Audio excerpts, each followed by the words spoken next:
जबलपुर में जमीन घोटाले का पर्दाफाश करते हुए जबलपुर विकास प्राधिकरण के सीईओ ने बड़ी सफलता हासिल की है। शहर में खाली भूखंडों के फर्जी दस्तावेज तैयार कर जमीन हड़पने वाले गिरोह का खुलासा हुआ है। पुलिस ने अब तक इस मामले में 4 लोगों को आरोपी बनाया है, जिसमें 2 की गिरफ्तारी हो चुकी है।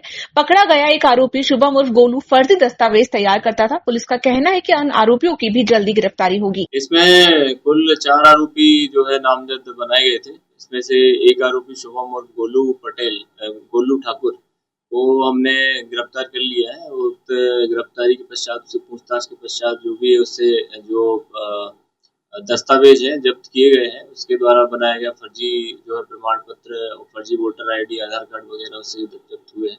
अन्य आरोपियों की तलाश के लिए हमने टीम लगाई हुई है। जल्द उनकी जो है गिरफ्तारी कर लेंगे और जो भी विवेचना में आगे तथ्य आएंगे उसके बारे में सूचित किया जाएगा।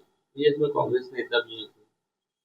इसमें जो आरोपी है उनका कांग्रेस से जो है संबंध जो है खबरों में आ रहा है। इसकी उनकी गिरफ्तारी के पश्चात ही इसमें जो है पुष्टिकारक बयान देना उचित होगा। धनपुरी से आए युवक अंकित मिश्रा ने जबलपुर कलेक्ट्रेट में शिकायत करते हुए आरोप लगाया कि हिमांशु केशरवानी ने उसकी पुश्तैनी जमीन पर कब्जा कर लिया है। अंकित का कहना है कि उसके पास सभी दस्तावेज हैं, लेकिन उसे धमकी देकर जमीन से भगा दिया गया। हिमांशु ने कब्जाई गई 0.35 हेक्टेयर जमीन सिकमी को दे दी है। पीड़ित ने मामले में तत्काल कार्रवाई की मांग की है। कलेक्टर साहब के पास मेरी भूमि है धनपुरी में। कल उसका सीमांकन बटांक था, तो पटवारी जी ने मुझे फ़ोन लगाया, बुलाया कि आपका सीमांकन बटांक है।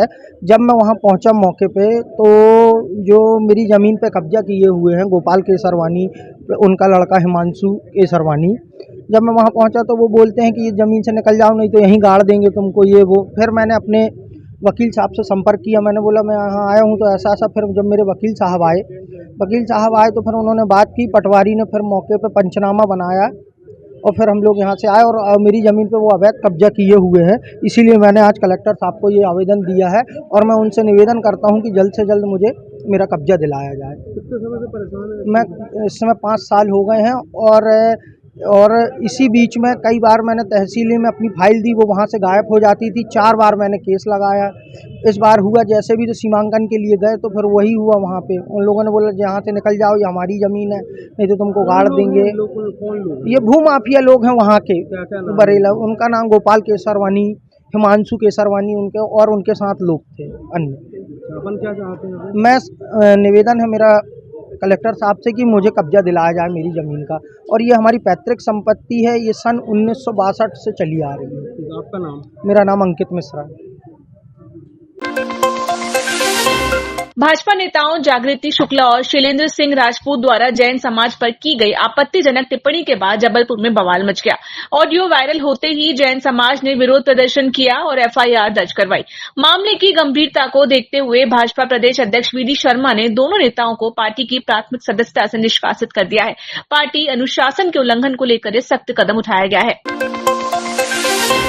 कांग्रेस की प्रवक्ता का भाजपा पर हमला। नेशनल हेराल्ड मामले को लेकर जबलपुर में प्रेस वार्ता करते हुए कांग्रेस प्रवक्ता सुभाषिनी शरद यादव ने भाजपा पर तीखा हमला बोला है। उन्होंने कहा कि गांधी परिवार के खिलाफ लगाए गए आरोप राजनीतिक साजिश का हिस्सा है। उन्होंने केंद्र सरकार पर सरकारी मशीनरी के दुरुपयोग का आरोप लगाया और कहा कि कांग्रेस इस बदले की राजनीति का डटकर सामना करेगी। प्रेस वार्ता में कांग्रेस के स्थानीय नेता भी मौजूद रहे। मैंने अभी अपनी प्रेस वार्ता में भी स्पष्ट किया है कि ये एक राजनीतिक षड्यंत्र है जो हमारे नेता और हमारी पार्टी के खिलाफ किया जा रहा है।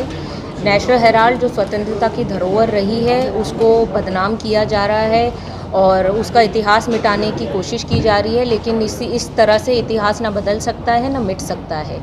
और जैसे जैसे हमारे नेता राहुल गांधी जी देश में एक्टिव होते हैं, वो गुजरात में एक्टिव हुए और वो विदेश भी गए, अभी दौरे पर हैं। अपने महाराष्ट्र में हुए धांधली के ऊपर उन्होंने सवाल उठाए, जो वोटर लिस्ट के ऊपर इस तरीके के मुद्दे वो उठाते हैं। वैसे वैसे ईडी अपना काम, सरकार ईडी के जरिए अपना काम करना शुरू कर देती है, लेकिन इससे सच्चाई नहीं बदलेगी, हमारे नेता के हौसले नहीं बदलेंगे। बीजेपी के नेता ये कह रहे हैं कि यदि कोई आरोप लगा है तो उसे फेस करना चाहिए। कांग्रेस जो प्रोटेस्ट कर रही है वो एक तरह की प्रेशर पॉलिटिक्स तो कर रही है। कब राहुल गांधी जी ने सपोर्ट नहीं किया है?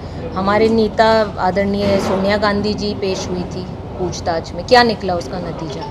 राहुल गांधी जी से 8 घंटे तक पूछताछ की गई थी, क्या नतीजा निकला? मैं तो कह रही हूँ अगर कानून व्यवस्था और उसके रूप से, और अगर ईडी को लगता है या कानून को लगता है कि ये गलत काम हुआ है तो अरेस्ट कीजिए ना, किसने रोका है?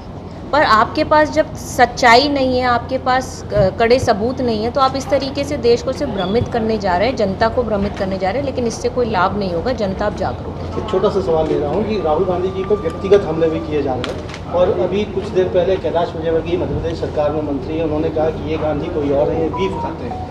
तो ये व्यक्तिगत इस तरह का बीफ खाने का आरोप अब ये उनकी सोच है, बीफ खाते हैं क्या नहीं खाते हैं, ये सबका व्यक्तिगत मामला है।